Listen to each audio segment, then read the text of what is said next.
We've seen everything in this game, haven't we, over the years? Hand on the shoulder, stroke neck, no doubt about it, but as I said, Ibrahim Diaz is desperate to go to ground. Any opportunity to flop to the ground is what modern players do, and the referee, of course, has been spoken to in his ear, and the way he's been bullied into going to the monitor. And once he got there, I was sure that he was going to point to the spot. Yeah, and he's looking to book anybody now in a green shirt.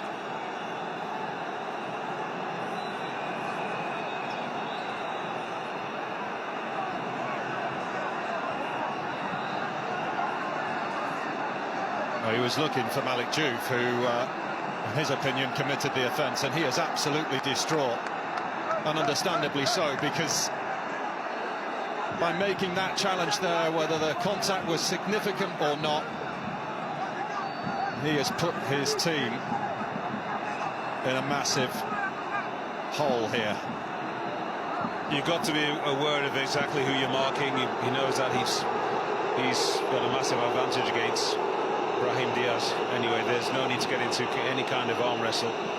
If anything, he can almost give Diaz that yard of space and be moving on to the ball as it arrives. You can see the flight of the football. He doesn't need to be making that challenge, so it's poor defending. As I said, he's given the referee the opportunity to go to the monitor. And I said, once he went over there, it was always going to be a penalty.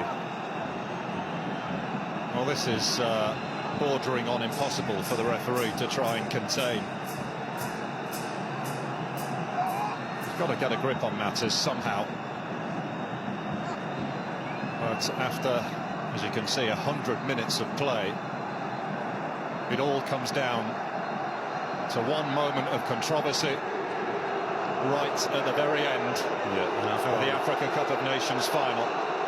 Could be ending in joyous fashion for Morocco's fans, but in a very unsavoury and ugly fashion if you are Senegalese.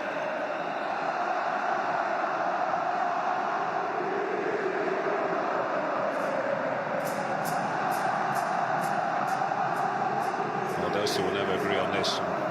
Patia, I think, is pointed to the other end of the field, saying we were robbed of a goal about 2 or 3 minutes earlier. And I've got to say, I've got some sympathy.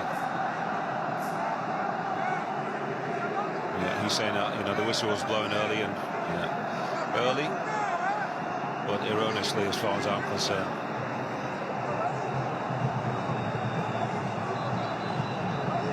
An unsavoury finish, but it could well be a joyous one. Pat Thiaw is taking his players off the pitch.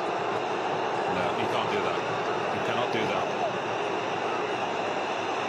However aggrieved you feel at the situation, you've got to let the referee and the rules.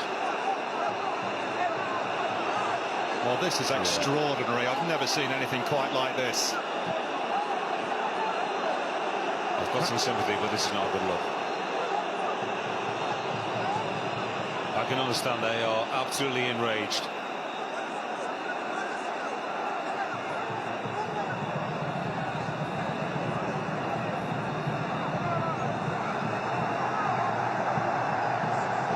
See, all the players have been summoned back to the bench.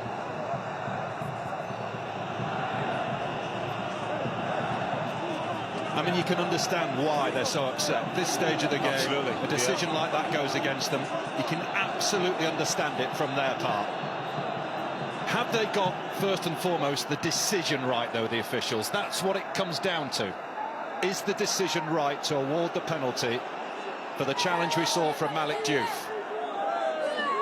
Your honest opinion, FM? My honest opinion is no. I think he was soft. I think it was a little bit foolish and reckless by Malik Diouf. But the decision has been made, and the players have to abide by that. As unsavoury and as unfortunate and as angry as they are, you cannot be taking your team off the field.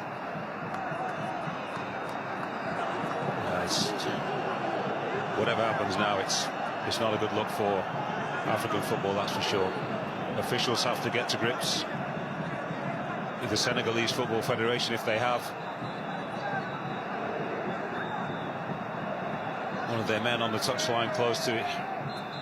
He pulled him away, but we see that, like I said, you run the risk when you've got your arms around the neck of a player like that. Yeah, Diaz made the most of it. He knows that he's not going to get on the ball. He's saying that's a penalty. Of course he would. So we have this incredible scenario where there are a couple of players of Morocco inside the Senegal penalty area, waiting to get this penalty taken. But Pat Thiaw is absolutely adamant that his players are going nowhere at the moment. Yeah, we're seeing again the free kick that was given against Abdoulaye Sène, which I think was very soft. Yeah, that's no foul. That happens 3-4 times, even more than that, every afternoon, every evening in football all around the world, and more often than not the referees will not penalise the opposing player. And there has been a recurring theme throughout matches that Morocco have been involved in, that opposing teams feel that the host nation have been awarded decisions in their favour. It happened, Nigeria were incredibly angry in the last game. It was put to Walid Regragui that his team are getting the benefit of the decisions. He said absolutely not. The only advantage we have is playing at home. And it has been an accusation that's been levelled at the officials throughout the tournament. Hometown favouritism for teams is nothing new. And yes, you will get things, one or two things that ordinarily would not go your way on neutral territory or indeed on opposing soil. That's to be acknowledged, I think, and to be accepted as much as the host would not like to. It's not just the case for Morocco, it would be the case for any African nation playing at home, that the crowd were able to generate more in your favour, if you like, and I would like to say that officials are more prone to give you things. But it just happens, that things will go in your favour.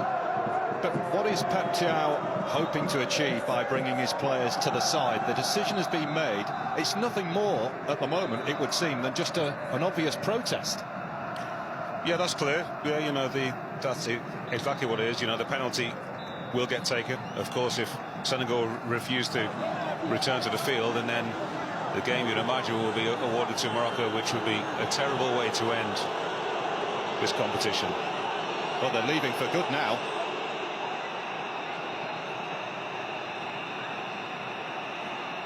Well, I have never, ever seen anything like this. There must be a member or two of the Senegalese Federation to come down and say, boys, we have to accept that the penalty is given. As aggrieved as we feel. Bruno Metsu. Perhaps some words of wisdom from the old sage. Well, Sadio Mane is staying out there. He has not gone back to the dressing room to join his teammates. He has stayed out there. And who knows what happens from here. I have absolutely no idea what happens from this point. It is so unprecedented. Well, can you take the penalty without the goalkeeper? I don't know what the rules say on that. Well, Mane will have to go in goal at this rate, because Edouard Mendy is back in the sanctuary of the dressing room.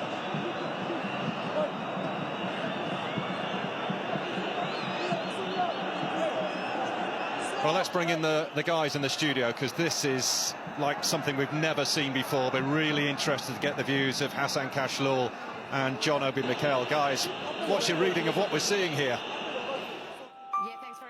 There's been a heated debate in the studio, as you can expect, and probably around Africa and world football in general. Fans would never really have seen scenes like this before. Unprecedented. It has descended into utter chaos, and it has been heated in the studio as well. Let's start with you, Hassan, because you are representing Morocco. You've seen a goal disallowed at one end. Yes. And then you have seen a penalty awarded, and now we've seen the entire Senegal side, encouraged by their coach Pape Thiaw, to go back into the dressing room. Yes. I completely understand the reaction of the Senegalese players. What I would say is the first goal from Senegal, in my own point of view, is valid. Achraf Hakimi fall on the throw. That's very light. And this goal should have been allowed, or at least verified on the VAR. But I do think that the goal is valuable. Now, I do think as well that there is a penalty on Brahim Diaz. I don't think if you hold the player by the neck in the 95th minute or whenever it is, there is a penalty. And as I said, justification to Mikel, too wrong doesn't make it right. You can't balance. There's a wrong decision at the beginning, but making a wrong decision at the beginning doesn't mean you can't allow the penalty for Morocco, because there is a clear fault. Now, what the scene we're seeing now are really sad. Nobody is winning. African football is not winning. And to end up a competition like this with the team walking out, I understand they're very upset. But to see these scenes, I think everybody is a loser. Yeah, but I just think the decision is totally wrong. For me, what we've seen here, the fantastic football, fantastic tournament we've seen, is just been ruined by this decision. For me, I think it's an awful decision from this referee. For me, the first goal, which was Senegalese goal, should have stood. It was there was no foul on Hakimi. He went down way too easily. And then 2 minutes later, you give that such penalty. For me, it's absolutely disgraceful decision from the referee. And I can understand their frustration, because if you disallow such a goal earlier on, and then you go back 2 minutes later and give a penalty to the Moroccans, for me, it's just ridiculous. I understand their frustration, but walking off the pitch is what I don't want to see. For African football, it's just a shameful end to this fantastic tournament. I don't know where we'll go from here, but this has just put a sad end to this wonderful tournament. I think they're going to go on. They should go on. Whatever happens from here, I don't know who's the winner. I absolutely don't know who's the winner. From what has happened 2 days earlier, for them not providing security, inadequate accommodation, inadequate facilities to train, all those has just complicated all this decision that's happening here. The frustration is here. I just don't think it's right. Referee Jean-Jacques Ndala has made a big decision, firstly to deny Senegal a goal, 5 minutes later to award Morocco a penalty. That's the reason you are seeing these scenes. We're going to send you back to our commentary team now as we wait to figure out how this AFCON final will end. Well, Edouard Mendy is back out. He's been carded. That's the least of his concerns, I'm sure. Scenes that we have never seen before unfolding in front of our eyes here.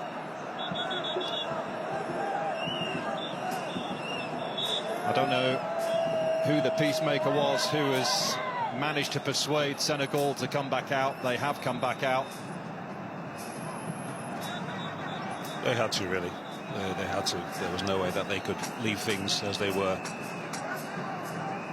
But the guys are right. I mean, you know, John Obi Mikel put it brilliantly. This is a shameful end to what's been a wonderful tournament, and ruined. It is, unfortunately. The penalty has to be taken, of course, to be scored, missed or saved. Mendy has a chance to make himself a hero and take us to extra time, and Brahim Diaz has the opportunity to make himself a proper Moroccan national hero. And Brahim Diaz, who has been... The referee should leave him alone. We don't need to see the referee. The referee should leave Mendy all alone. Brahim Diaz, who has sparkled throughout this tournament. The tournament's top scorer, with the chance to win the Africa Cup of Nations for Morocco.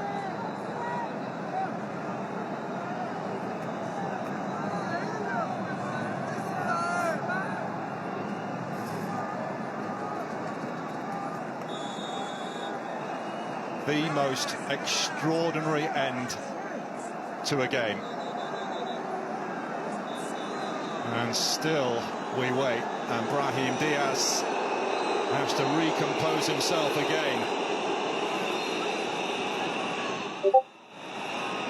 Psychological warfare from Edouard Mendy. It's the second time he's come up to Brahim Diaz. She had passed on a few unpleasantries, you would imagine, the first time.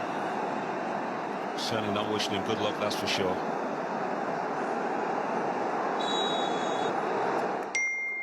It's Diaz, and he's dinked it straight at Mendy. A woeful penalty, absolutely woeful. A shake of the head from Pat Thiaw. What is he doing? What is Brahim Diaz doing? I cannot believe he's just done that. Too clever for his own good. He looked nice and concentrated and composed as he was lining up to take it, and then to do that, that absolutely ridiculous.